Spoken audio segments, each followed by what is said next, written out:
বনগাঁ দক্ষিণ কেন্দ্রের তৃণমূল কংগ্রেস প্রার্থী ঋতুপর্ণা আড্ড নহাটাতে কর্মী সভা করে পায়ে হেঁটে প্রচার করলেন নহাটা বাজারে। রবিবার বিকালে বনগাঁ দক্ষিণ কেন্দ্রের তৃণমূল কংগ্রেস প্রার্থী ঋতুপর্ণা আড্ড নহাটাতে একটি কর্মী সভায় উপস্থিত হয়। কর্মী সভা শেষে তৃণমূল কংগ্রেস কর্মী সমর্থকদের নিয়ে নহাটা বাজারে পায়ে হেঁটে প্রচার করেন তিনি। প্রার্থী জানিয়েছেন, সাধারণ মানুষের ঢল নেমেছে, মানুষ চাইছে কাজ, আগামীতে বনগাঁ দক্ষিণে কাজ হবে।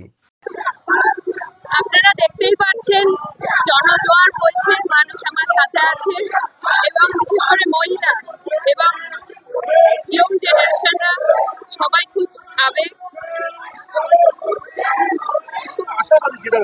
অবশ্যই আশাবাদী, কারণ দেখতেই পাচ্ছেন মানুষ কিভাবে বেরিয়েছে।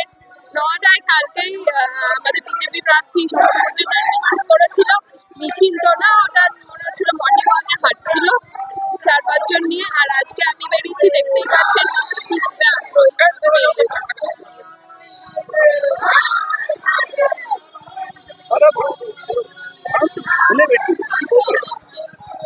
কারণ মানুষ চাইছে এবার কাজ, মানুষ কাজ প্রেমী, মানুষ কাজ চাইছে। এতদিন কাজ হয়নি, 5টা বছর কাজ হয়নি, তো অবশ্যই স্বপন মজুমদার তার ফল দেখিয়ে দিয়েছে। 5টা বছর বিধায়ক সে ছিল, সে কোনো কাজ করেনি, সে ফল দেখিয়ে দিয়েছে।